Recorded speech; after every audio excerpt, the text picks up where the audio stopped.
자, 전문가와 함께 이번 한미일 정상회의 성과를 짚어보겠습니다. 네, 민정훈 국립외교원 미주연구부 교수 자리에 있습니다. 안녕하세요. 어서 오십시오. 자, 이번 한미일 정상회의 3국 만의 별도 회의가 처음이었기 때문에 여러 번 집중이 됐었고 그 장소에 이제 일단 바이든 대통령이 취임 후에 해외 정상 초청한 게 처음이어서 상당히 눈길을 좀 끌었었던 것 같습니다. 네, 그렇습니다. 한미일 정상회담이 다자회의 계기가 아니라 이제 그 단독으로 열린 건 처음이고요. 예. 그렇기 때문에 미국 입장에서 한국과 일본과의 협력이 얼마나 중요한가, 그리고 한국과 일본과 입장에 있어도 미국과 삼각 협력하는 게 얼마나 중요한가 이걸 여실히 보여주도록 생각하고요. 그러한 그 새로운 장을 열겠다는 외교적, 정치적 의지를 표현하기 위해서 캠프 데이비드라는 외교적으로 굉장히 중요한 결정이 이루어진 예. 그러한 곳을 갖다 미국이 내놓은 것이고요. 예. 그러한 그 역사적 만남을 기념하기 위해서 그리고 성과적으로 이제 아무래도 원칙, 그다음에 정신, 공약이라는 세 가지 별도 문서를 채택하면서 어떤 한미일 삼국 협력에 굉장히 어떤 그 수준을 높이는 그런 계기가 됐다고 생각하고 있습니다. 그렇군요. 예. 자, 이번 회의의 어떤 본론이자 목적인 부분을 좀 짚어볼 텐데 세 건의 문건이 채택이 됐죠. 캠프 데이비드 원칙, 또 정신, 삼자 협의에 대한 공약이었는데 교수님께서 좀 이렇게 그 세 가지 문건을 보시면서 뭐 좀 눈여겨 보신 부분이랄까 총평을 좀 먼저 들어보겠습니다.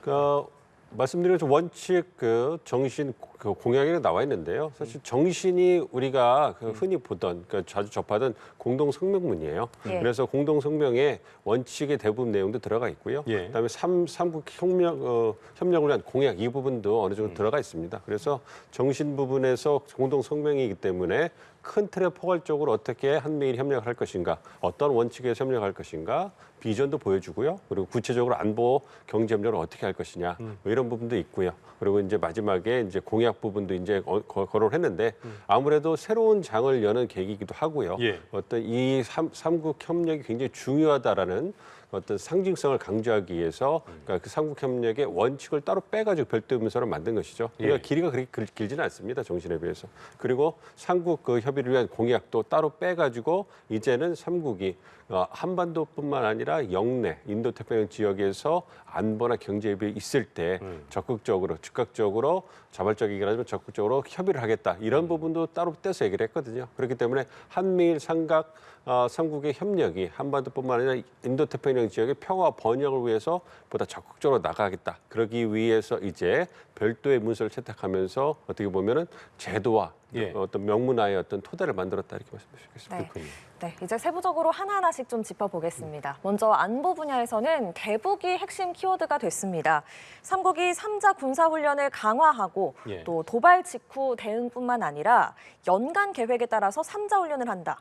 이렇다는 건데 이거 사실상 군사동맹 아니냐는 시각도 있더라고요. 어떻게 보십니까? 군사 동맹은 아니고요. 동맹이라고 한다면 뭐 어떤 상대 동맹국이 이제 뭐 무력 침공을 받았거나 군사적 어떤 공격에 휩쓸렸을 때 자동적으로 개입을 해야 되거든요. 그렇지만 잘 아시는 것처럼 한미 동맹과 미일 동맹이 있고요. 일단 한미일 협력이 어떤 양자 동맹에서 규정하고 있는 제도적인 그런 어떤 법적인 토대를 흔드는 건 아니거든요. 그렇기 때문에 한미일 삼국의 군사 협력은 북한의 고도화 전문에던 핵 미사일 위협에 대응하기 위한 그 목적에 국한이 되고 있습니다. 그렇기 때문에 대자훈련이라든지 미사일 대응 훈련이라든지 아니면 정보를 갖다 실시간 공유한다든지 이런 부분에서 이제 삼국이 어떻게 협력 수준을 높여갈 것이냐 네. 이렇게 되기 때문에 어떤 전반적인 군사적 운영을 갖다가 담당하고 있는 동맹에 비교해서는 굉장히 어떤 범위도 제한적이고 예. 그러한 수준도 낮은 부분이 있습니다. 그래서 아무래도 한미 동맹이나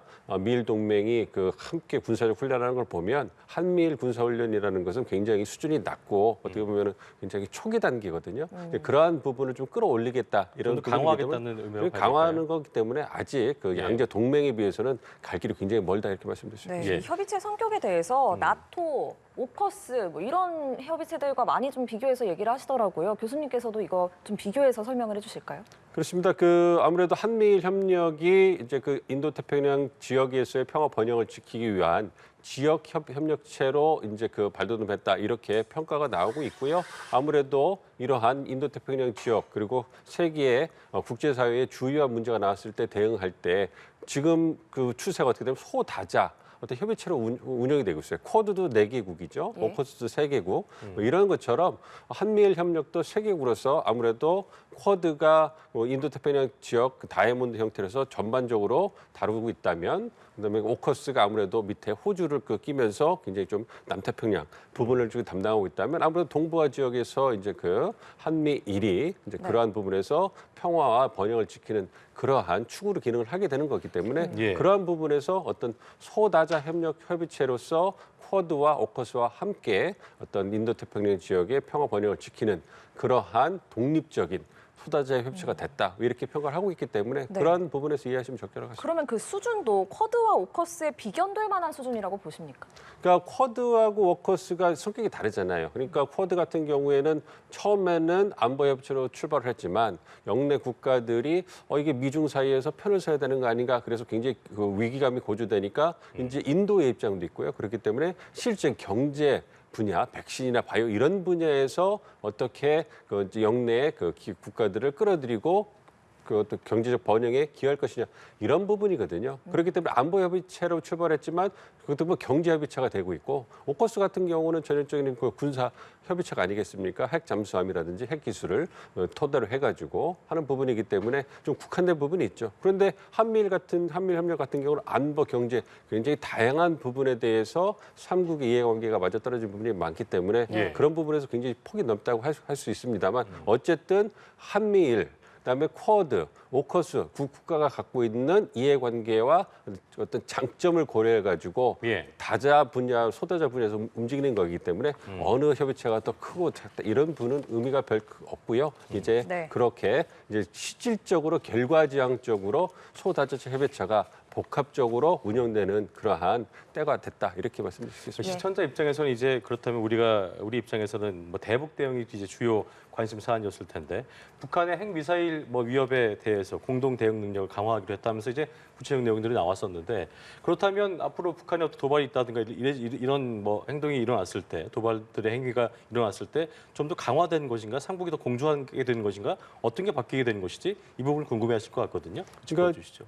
그 북한의 어떤 도발이 일어났을 때 이제 그 중심이 되는 건 한국과 미국이 여전히 중심이 될 겁니다. 그래서 그 한반도의 그 안보 상황을 관리하기 한국과 미국이 중심이 되는데 일본도 그 이웃 국가로서 굉장히 불안감을 느끼지 않습니까? 그렇기 때문에 말씀드린 것처럼 미사일, 뭐 경보, 정보를 실시간으로 공유한다든가 네. 아니면은 미사일을 추적하고 탐지 이런 부분에 대해서도 함께 하고 그리고 이제 그 말씀드린 대자훈련이나 미사일 대응훈련 이런 부분에 대해서는 일본도 안보 위협을 즉각적으로 받기 때문에 그러한 부분에서 이제 함께 할 수 있는 것이고요. 그리고 정리화가 된다라는 것은 과거에 간헐적으로 이루어졌던 그러한 군사훈련을 이제 훈련 계획을 통해 가지고 이제 그 예측 가능성 있게 지속성을 있게 그 하는 부분이 있기 때문에 북한 입장에서 본다면 아무래도 어떤 그 한미일의 대응의 수준이 높아졌기 때문에 어떤 예. 위협을 더 느낄 수 있고 어떤 그 경계감을 더 느낄 거라 생각하고 있습니다. 이게 보면은 이번에 이제 뭐 미사일 경보 정보 그뭐 올해 안으로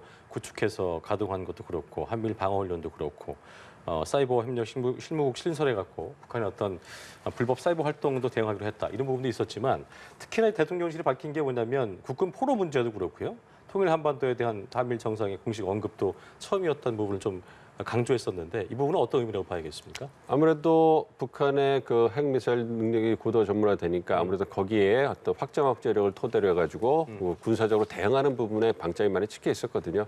그렇지만 그거와 더불어서 어쨌든 한반도의 안보 상황, 그러니까 그 북미 관계라든지 남북 관계는 결국은 외교적 대화를 통해서만 풀 수밖에 없는 것이고 그리고 중장기적으로 봤을 때 그러한 대화를 통해서 한반도 안보 상황을 안정적으로 관리하고 그다음에 대화 국면에 들어가서 궁극적으로 이제 그 평화 통일에 가는 것까지 그런 부분.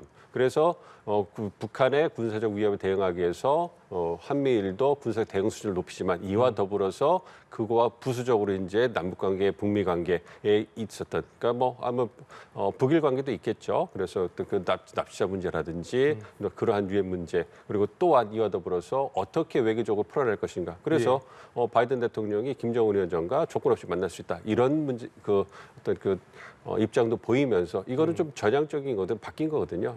출범 초기에는 실무 수준에서 일정한 성과가 있지 않으면 만나지 않겠다. 않겠다. 나는 트럼프와 다르다. 이런 입장을 보였는데 아무래도 그러한 부분에서 강하게 대응함과 더불어서 이제 그 대화의 국민들 여론을 해가지고 그런 부분을 포괄적으로 보고 있다. 이런 부분을 고려한 그런 포석이 일종의 투 트랙으로 이제 유화적인 제스처도 좀 보인 거잖아요. 그렇죠? 예, 그렇습니다. 그 부분도 의미가 있다고 볼 수 있겠네요. 네, 예. 또 이번 삼국 정상회의와 관련해서 이렇게 북한이 좀 많이 다뤄졌는데 북한의 대응은 어떻게 예상하세요? 예.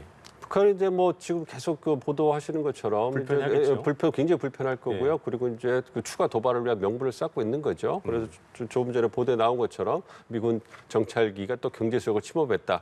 이걸 통해 가지고 뭐 물리적 대응도 가능하다 이런 얘기를 한 거는 이게 굉장히 기시감이 들지 않습니까? 얼마 전에 있었던 ICBM을 발사할 때도 이제 그 부분을 좀 명분으로 삼았고 그리고 또 이번 달에 또 을지 훈련이 있지 않습니까? 그거에 대해서 또 이제 또 그 도발 명분을 삼을 것이고요. 그렇기 때문에 그러한 부분을 통해 가지고 어떤 그 우주 발사체 실험을 다시 한다든가 아니면 그 단거리 탄도미사일을 발사하든가 이러한 군사적 대응을 통해 가지고 결코 북한이 이러한 한미일의 군사적 그 협력 수준을 강화하는 것에 호락호락하지 않고 좌시하지 않겠다 이런 부분을 강하게 내비칠 것이고요. 그걸 예. 통해 가지고 대내적인 통제 메시지도 발산할 거다 이렇게 생각하고 있습니다. 네. 이게 단호하고 좀 더 강한 어조로 뭐 나중에도 말씀드리겠습니다만 중국과 러시아에 대한 메시지도 있었기 때문에 이런 어떤 뭐 북한에 대한 대북 강화 능력도 그렇고 북중러 또 한미일 이 구도가 더 강해지는 게 아니냐 불안감이 더 높아지는 게 아니냐 이런 또 우려도 있더라고요.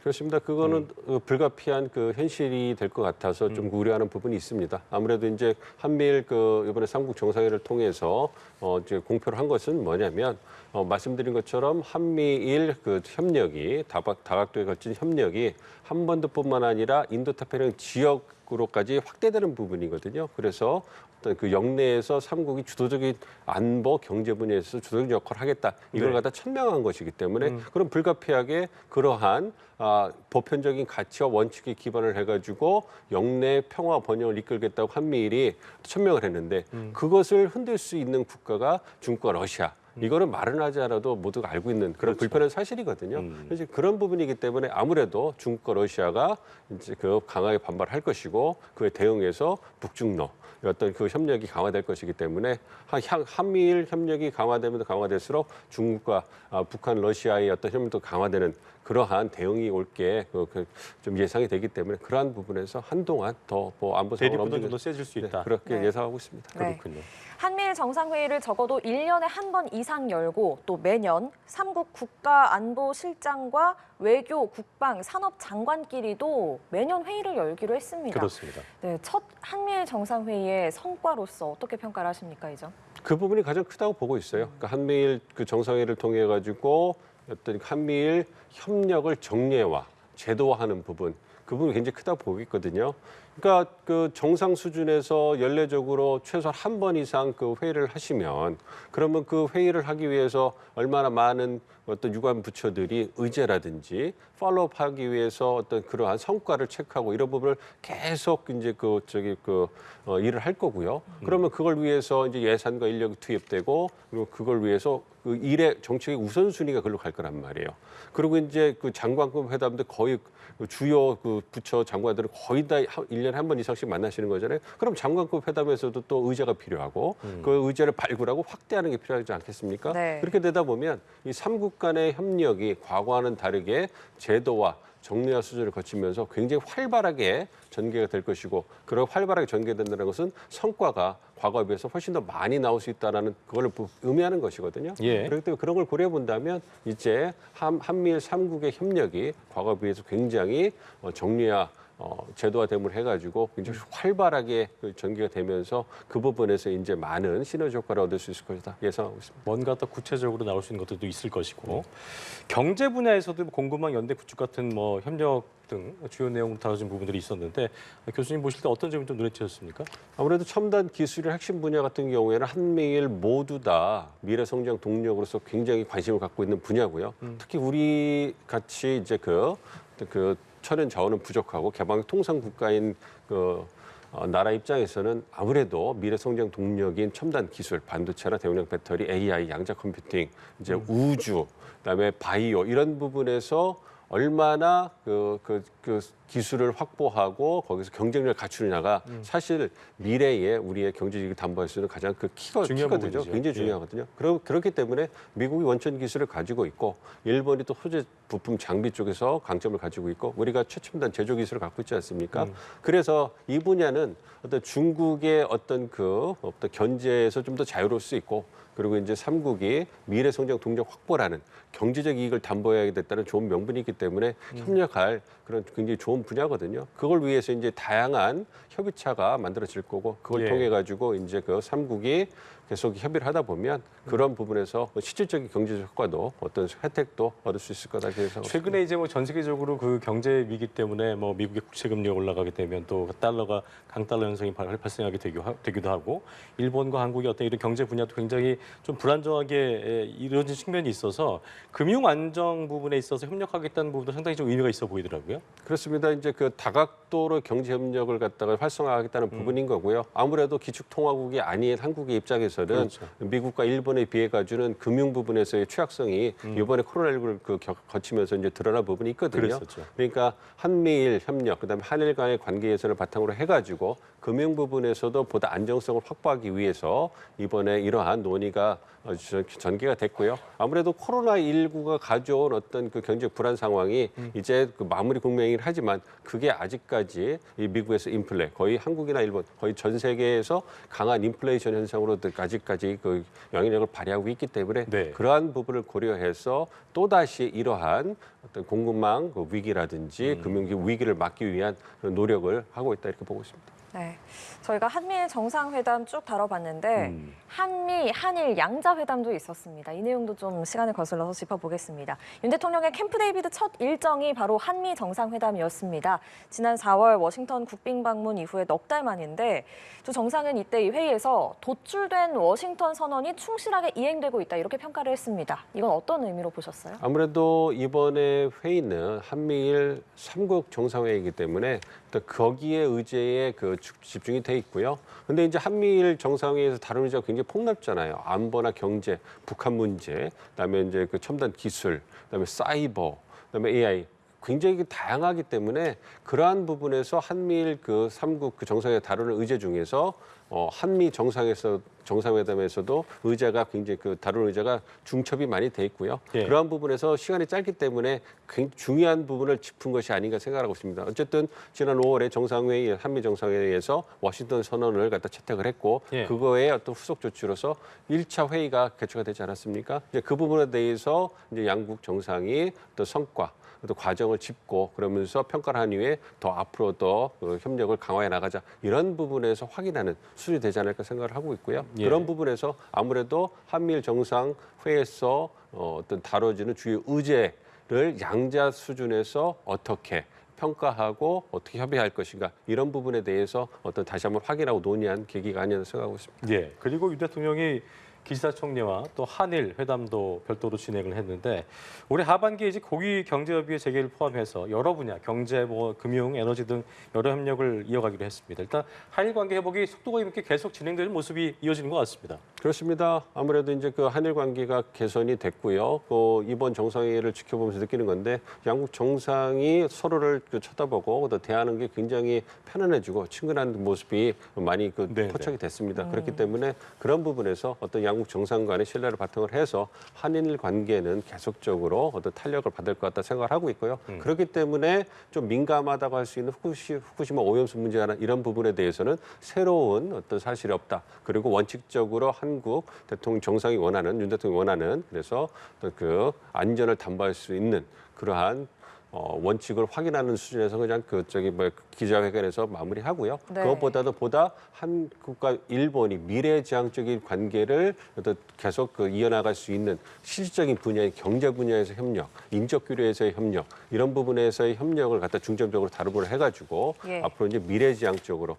긍정적인 부분을 더 강화해 나가겠다 이런 의지를 표출한 거다 이렇게 생각하고 있습니다. 네, 알겠습니다. 오늘 말씀 여기까지 듣겠습니다. 한미일 정상회의 성과 민정훈 국립외교원 미주연구부 교수와 짚어봤습니다. 고맙습니다. 고맙습니다.